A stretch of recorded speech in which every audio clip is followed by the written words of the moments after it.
In this video, I will show you how to solve trig equations. This is AP Precalculus Topic 3.10. If you appreciate the content, please give it a like. To solve trig equations, you need to know these 9 trig facts by heart. If you have not yet memorized this chart, pause the video and memorize it right now. Consider these 2 equations. Are they equivalent? To evaluate the arc sine of 1/2, you start by asking yourself the sine of what angle is equal to 1/2. Compare that to equation 1.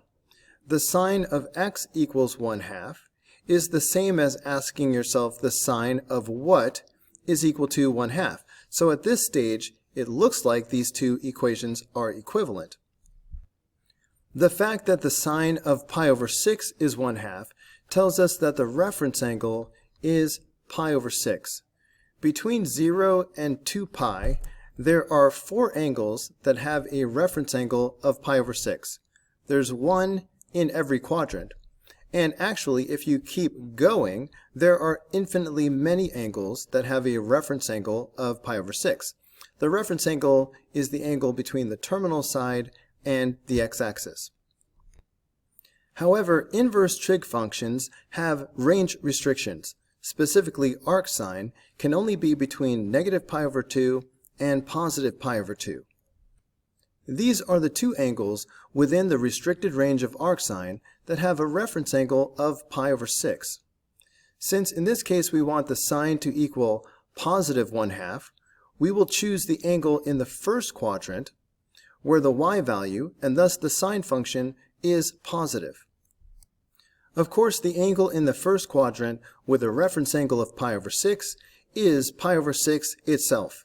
So the value of arc sine of 1/2 is pi over 6, which makes the equation become pi over 6 is equal to x. This is the only solution to this equation. Now let's look at equation 1. When we ask ourselves the sine of what angle is equal to 1/2, we know that the reference angle is pi over 6 because the sine of pi over 6 is 1/2. Between 0 and 2 pi, there are 4 angles with a reference angle of pi over 6. There's 1 in every quadrant. The sine of any of these angles will give me some kind of a 1/2. It's just that 2 of them will give me a positive 1/2, and 2 of them will give me a negative 1/2. In this case, we want the sine to equal positive 1/2.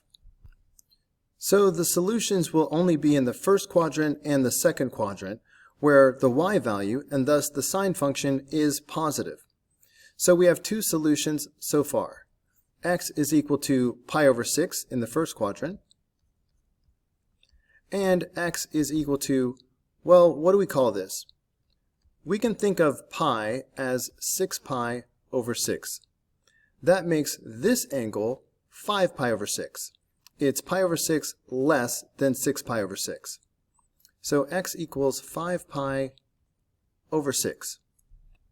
We can already tell that these 2 equations are different because equation 2 only has 1 solution due to the range restriction of arc sine. The regular sine function doesn't have any range restrictions, so we can have more than 1 solution. On the interval from 0 to 2 pi, we found 2 solutions, but actually we are not even limited to the interval from 0 to 2 pi. We can keep going around and around in both directions forever. We will get infinitely many solutions if we do that. More specifically, if we take any one solution, like x equals pi over 6, and then if we add 2 pi to it, meaning if we go all the way around and back, we will get another solution. So we can get infinitely many solutions by adding multiples of 2 pi to both of these solutions. So the infinitely many solutions of equation 1 are x equals pi over 6 plus 2 pi k, and x equals 5 pi over 6 plus 2 pi k, where k is any integer.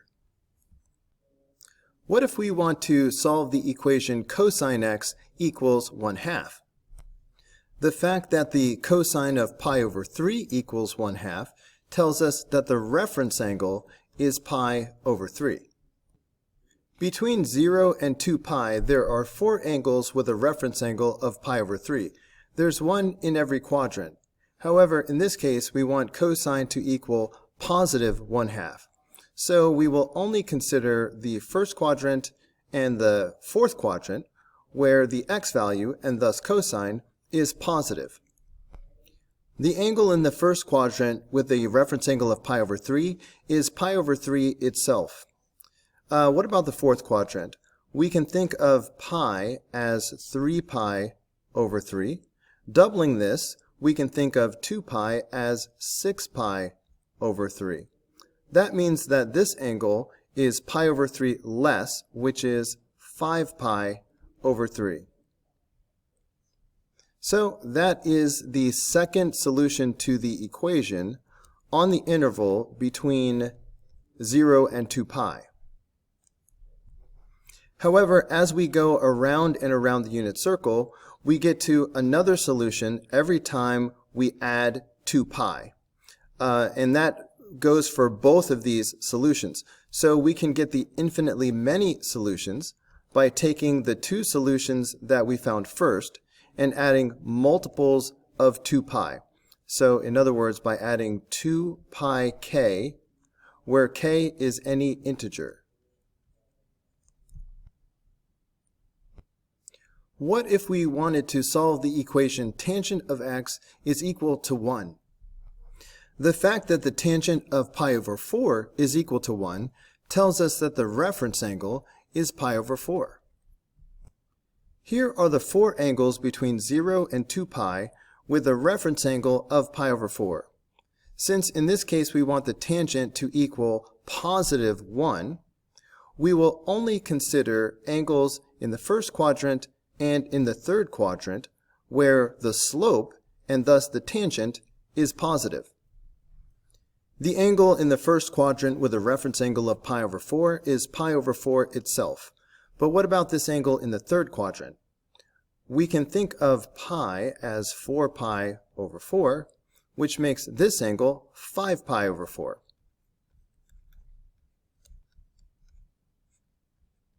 So between 0 and 2 pi, these are the 2 solutions to the equation tangent of x is equal to 1.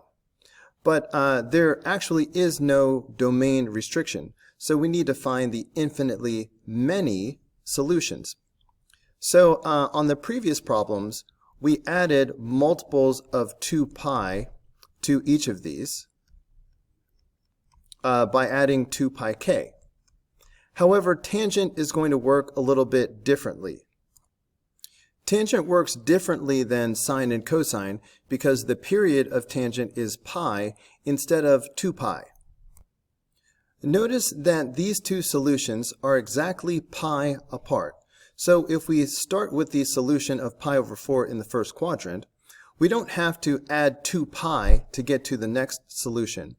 We can simply add pi, and we get the 5 pi over 4. If we add pi again, then that takes us back to the starting position, and we will get another solution.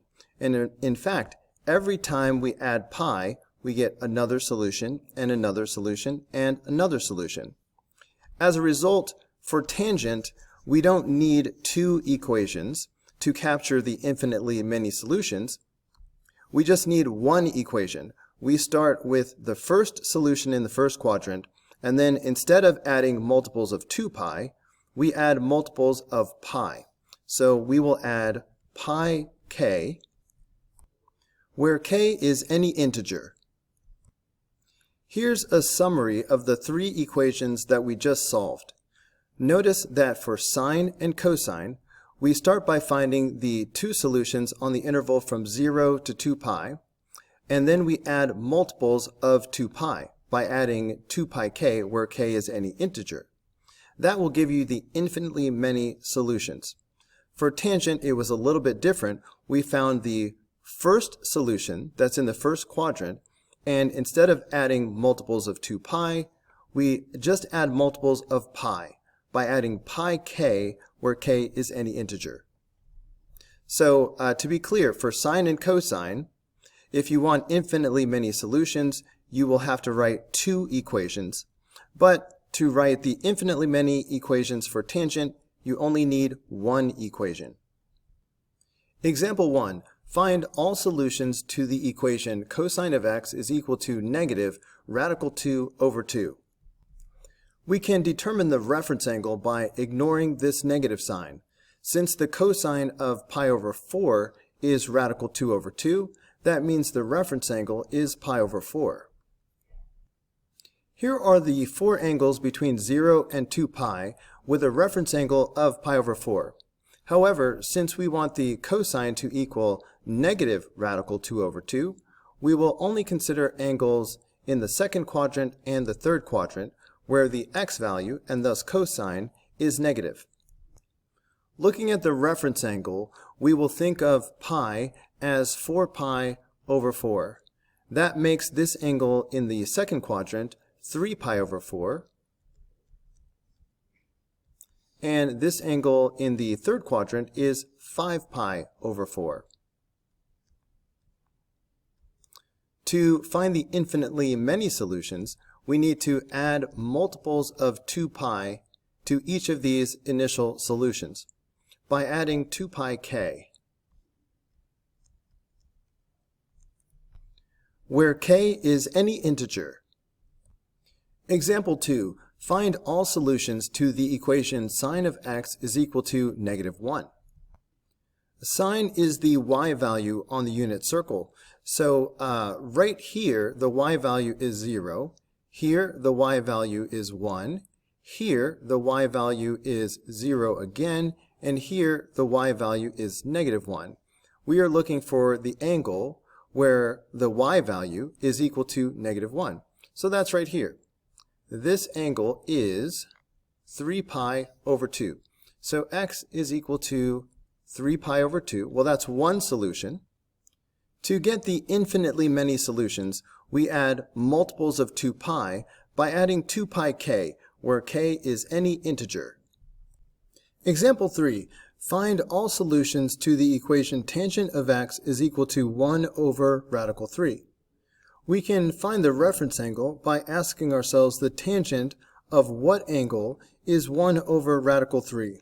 Because we have memorized that the tangent of pi over 6 is 1 over radical 3, pi over 6 is the reference angle. Here are the four angles between 0 and 2 pi with a reference angle of pi over 6.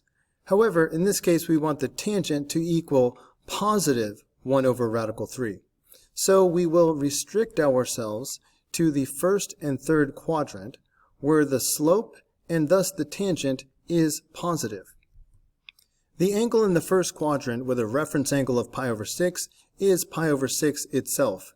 We can think of pi as 6 pi over 6, so this angle in the third quadrant is 7 pi over 6.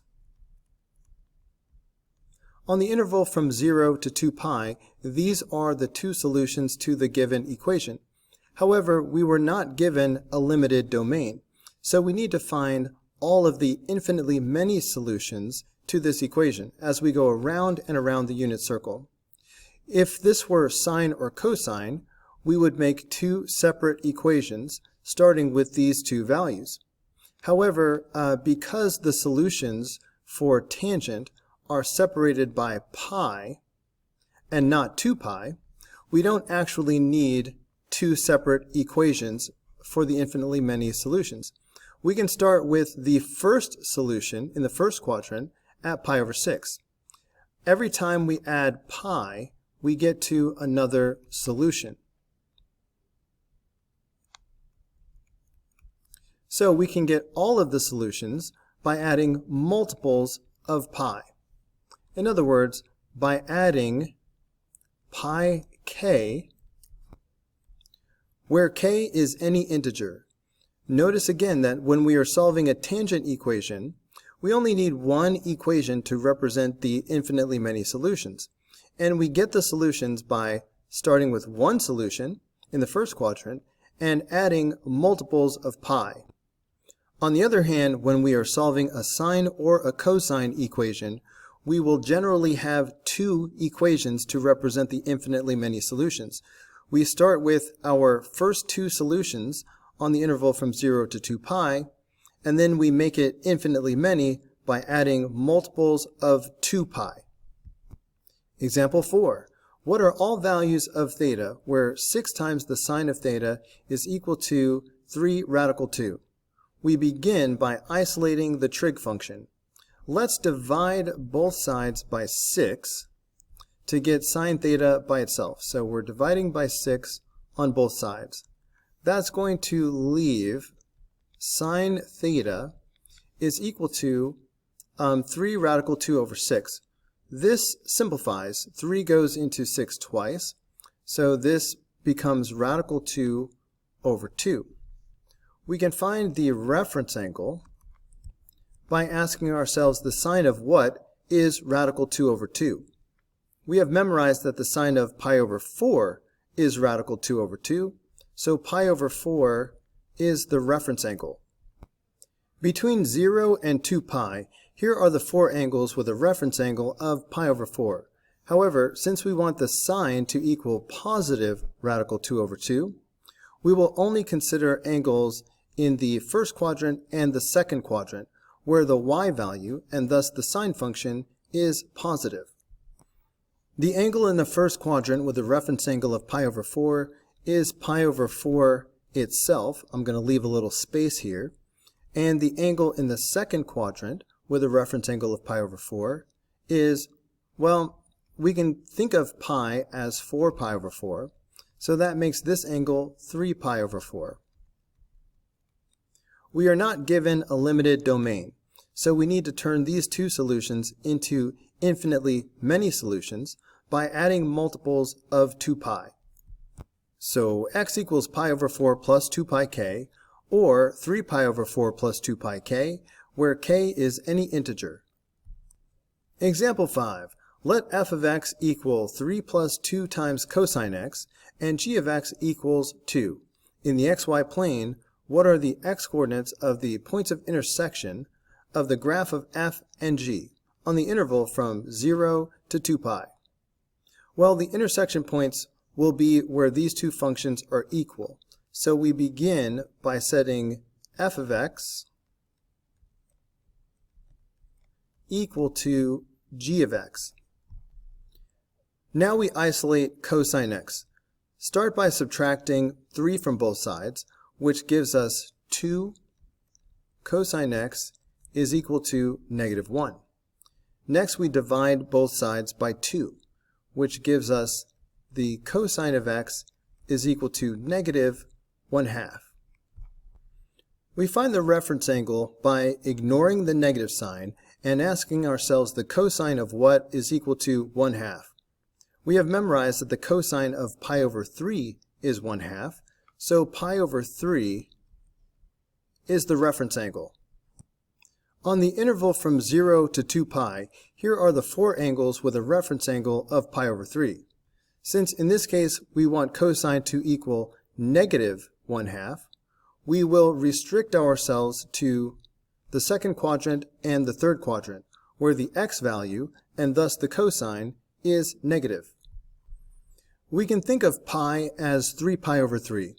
So the angle in the second quadrant with a reference angle of pi over 3 will be 2 pi over 3. And this angle in the third quadrant will be 4 pi over 3. So that's it. These are the two solutions to the equation. These are the two intersection points on the interval from 0 to 2 pi. X is equal to 2 pi over 3, or x is equal to 4 pi over 3. Quick side lesson. If you see the sine of x squared, does this mean the sine of x squared, or does it mean the sine of x and the whole thing is being squared? This expression will always be interpreted as the sine of x squared, with the x squared being on the inside of the trig function. So what do we write if we want to make it clear that we want to square the entire sine function? To indicate that we intend to square the entire sine function, you put the squared in the middle like this. This is read sine squared x, and it means that the whole sine function is being squared. Example 6, the function g is given by g of x is equal to 3 minus 4 times the sine squared x. What are the zeros of g on the interval from 0 to 2 pi? The zeros of g are where g of x is equal to 0. So we need to set 3 minus 4 sine squared x equal to 0 and solve. We need to isolate the trig function, so let's subtract 3 from both sides, giving us negative 4 sine squared x is equal to negative 3. Next we divide both sides by negative 4. So that will leave sine squared x is equal to positive 3 over 4. A negative divided by a negative is a positive. To get sine x by itself, we need to take the square root of both sides of the equation. That will leave sine x all by itself on the left.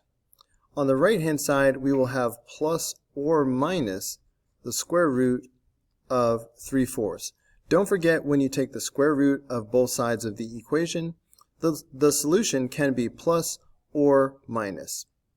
When you take the square root of a fraction, you take the square root of the numerator and the denominator separately. So we have the sine of x is equal to plus or minus. The square root of the numerator is just radical 3. We can't do anything more with that. But the square root of the denominator is 2. We can determine the reference angle by ignoring the plus or minus and asking ourselves the sine of what is radical 3 over 2. We have memorized that the sine of pi over 3 is radical 3 over 2, so pi over 3 is the reference angle. Between 0 and 2 pi, here are the 4 angles with a reference angle of pi over 3. Since the sine of x can be positive or negative, we will find solutions in all 4 quadrants. In the first quadrant, the angle with a reference angle of pi over 3 is pi over 3 itself. In the second quadrant, we can think of pi as 3 pi over 3. That makes this angle 2 pi over 3. Similarly, the angle in the third quadrant will be pi over 3 more than 3 pi over 3. That's 4 pi over 3. Doubling this, we can think of 2 pi as 6 pi over 3. That makes this angle in the fourth quadrant 5 pi over 3.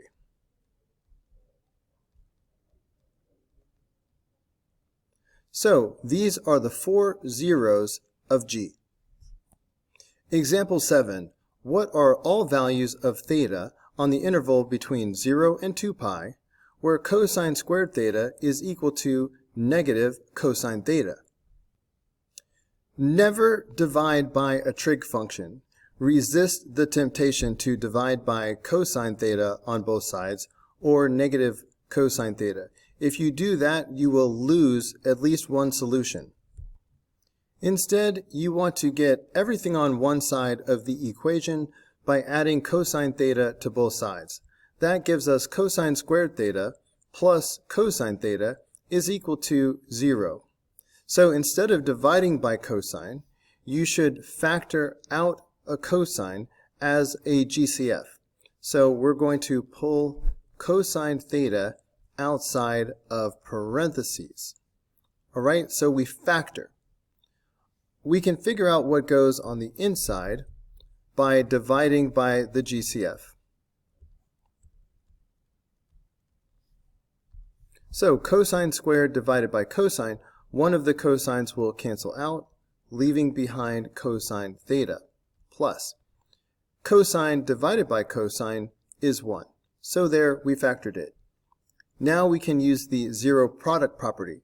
If we have two factors being multiplied together and set equal to 0, we can get solutions by setting either one of these factors equal to 0.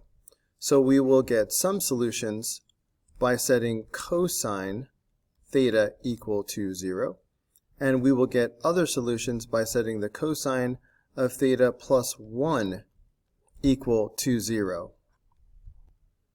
Cosine is the x value on the unit circle. So right here, the x value is 1 because we are 1 to the right. Up here at the top, the x value is 0 because we are neither left nor right. Right here, the x value, and thus the cosine, is -1. We're 1 to the left. And down here, the x value, and thus the cosine, is back to 0. So, where is the cosine equal to 0? That's up here at the top and down here at the bottom. So that's at x equals pi over 2 and 3 pi over 2.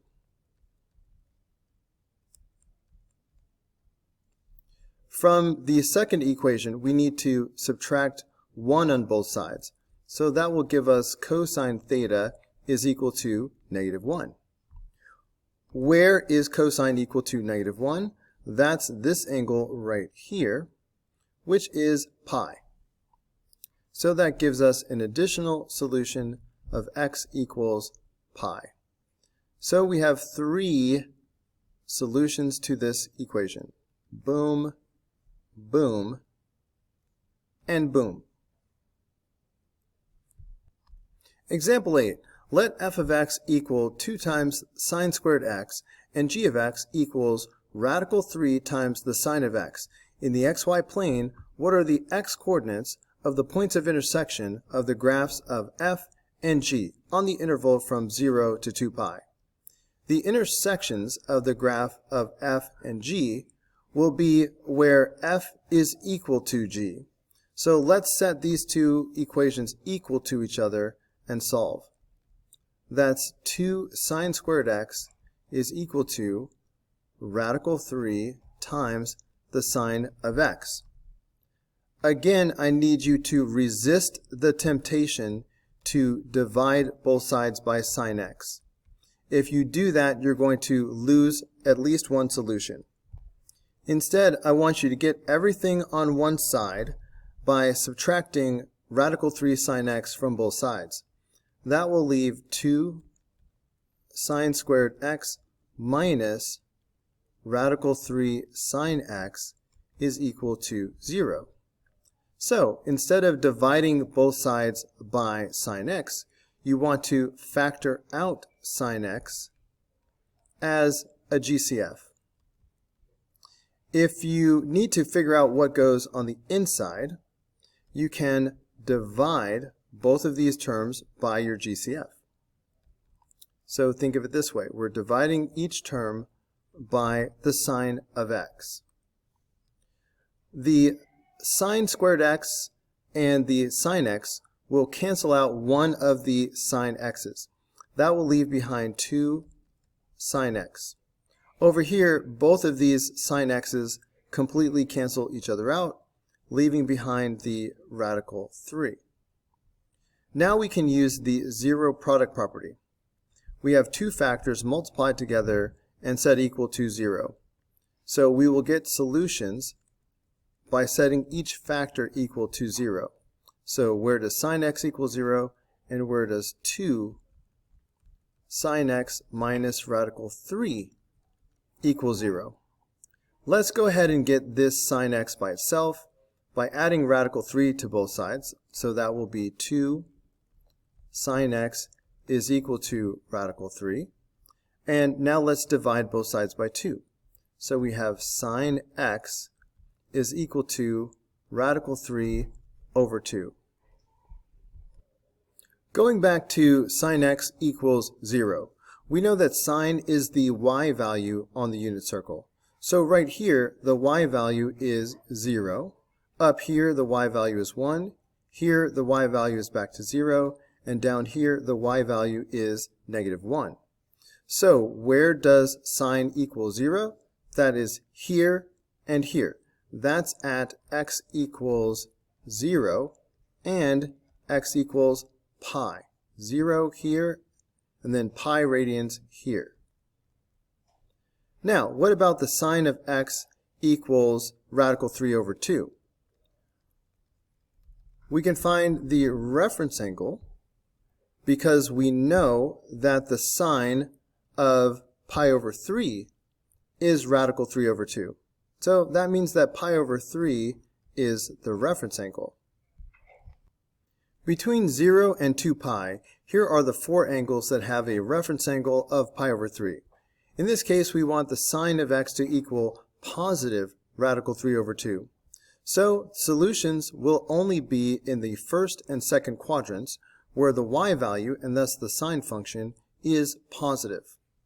In the first quadrant, the angle with a reference angle of pi over 3 is pi over 3 itself.